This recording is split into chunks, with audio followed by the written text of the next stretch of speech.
നാം കേൾക്കുവാൻ പോകുന്ന തിരുവചനം മത്തായി എഴുതിയ സുവിശേഷം 15-ാം അധ്യായം 1 മുതൽ 39 വരെയുള്ള വചനങ്ങൾ. മത്തായി എഴുതിയ സുവിശേഷം 15-ാം അധ്യായം 1 മുതൽ 39 വരെയുള്ള വചനങ്ങൾ.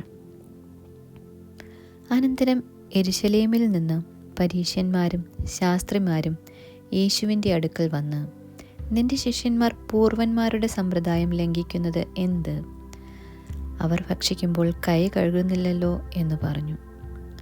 അവൻ അവരോട് ഉത്തരം പറഞ്ഞത്, നിങ്ങളുടെ സമ്പ്രദായം കൊണ്ട് നിങ്ങൾ ദൈവകൽപ്പന ലംഘിക്കുന്നത് എന്ത്? അപ്പനെയും അമ്മയെയും ബഹുമാനിക്ക എന്നും അപ്പനെയോ അമ്മയെയോ ദുഷിക്കുന്നവൻ മരിക്കണം എന്നും ദൈവം കൽപ്പിച്ചുവല്ലോ.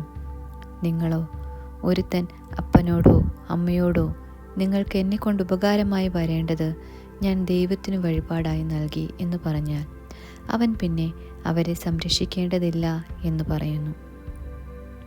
ഇങ്ങനെ നിങ്ങളുടെ സമ്പ്രദായത്താൽ നിങ്ങൾ ദൈവവചനത്തെ ദുർബലമാക്കിയിരിക്കുന്നു.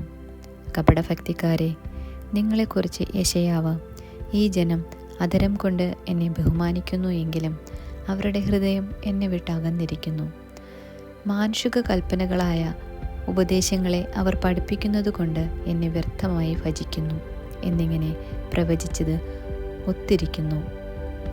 പിന്നെ അവൻ പുരുഷാരത്തെ അരികെ വിളിച്ചവരോട് പറഞ്ഞത്, കേട്ടു ഗ്രഹിച്ചുകൊള്ളുവിൻ. മനുഷ്യന് അശുദ്ധി വരുത്തുന്നത് വായ്ക്കകത്ത് ചെല്ലുന്നതല്ല, വായിൽ നിന്ന് പുറപ്പെടുന്നതത്രേ. അത് മനുഷ്യനെ അശുദ്ധമാക്കുന്നു. അപ്പോൾ ശിഷ്യന്മാർ അടുക്കൽ വന്ന്, പരീശന്മാർ ഈ വാക്കു കേട്ട് ഇടറിപ്പോയി എന്ന് അറിയുന്നുവോ എന്ന് ചോദിച്ചു. അതിന് അവൻ, സ്വർഗസ്ഥനായ എൻ്റെ പിതാവ് നട്ടിട്ടില്ലാത്ത തൈ ഒക്കെയും വേരോടെ പറഞ്ഞു പോകും. അവരെ വിടുവിൻ, അവർ കുരുടന്മാരായ വഴികാട്ടികളത്രേ. കുരുടൻ കുരുടനെ വഴി നടത്തിയാൽ ഇരുവരും കുഴിയിൽ വീഴും എന്ന് ഉത്തരം പറഞ്ഞു. പത്രോസ് അവനോട്, ആ ഉപമ ഞങ്ങൾക്ക് തെളിയിച്ചു തരണം എന്ന് പറഞ്ഞു.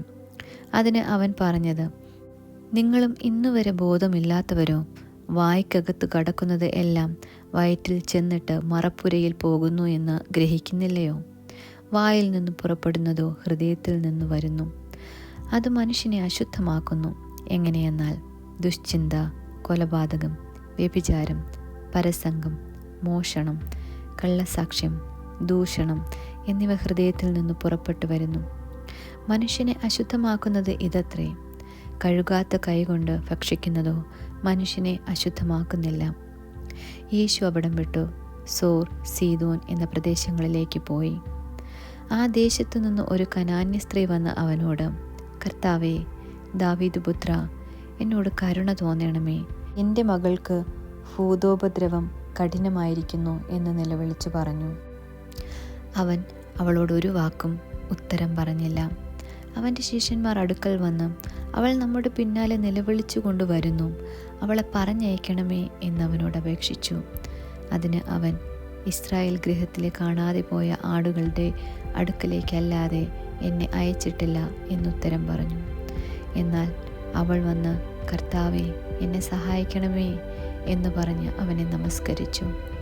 അവനോ, മക്കളുടെ അപ്പമെടുത്ത് നായ്ക്കുട്ടികൾക്ക് ഇട്ടുകൊടുക്കുന്നത് നന്നല്ല എന്നുത്തരം പറഞ്ഞു.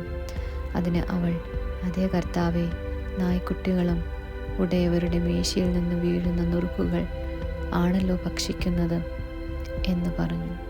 യേശു അവളോട്, സ്ത്രീയെ, നിന്റെ വിശ്വാസം വലിയത്, നിന്റെ ഇഷ്ടം പോലെ നിനക്ക് ഭവിക്കട്ടെ എന്നുത്തരം പറഞ്ഞു.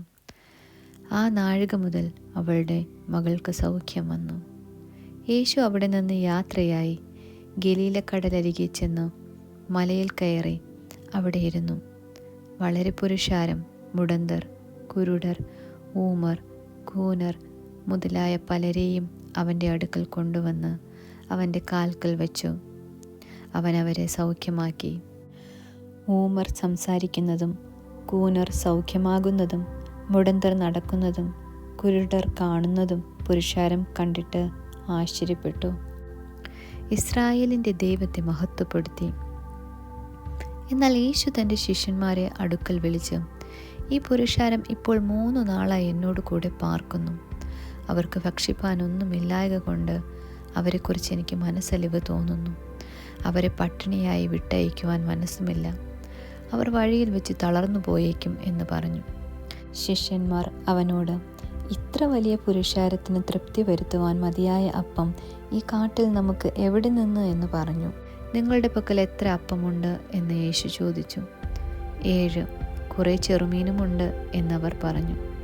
അവൻ പുരുഷാരത്തോട് നിലത്തിരിപ്പാൻ കൽപ്പിച്ചു. ആ 7 അപ്പവും മീനും എടുത്തു വാഴ്ത്തി നുറുക്കി ശിഷ്യന്മാരുടെ പക്കലും ശിഷ്യന്മാർ പുരുഷാരത്തിനും കൊടുത്തു. എല്ലാവരും തിന്നു തൃപ്തരായി. ശേഷിച്ച കഷണം അവർ 7 വട്ടി നിറച്ചെടുത്തു. തിന്നവരോ സ്ത്രീകളെയും പൈതങ്ങളെയും കൂടാതെ 4000 പുരുഷന്മാർ ആയിരുന്നു. പിന്നെ അവൻ പുരുഷാരത്തെ പറഞ്ഞയച്ചിട്ട് പടകിൽ കയറി മഗദാദേശത്ത് എത്തി. ആമേൻ.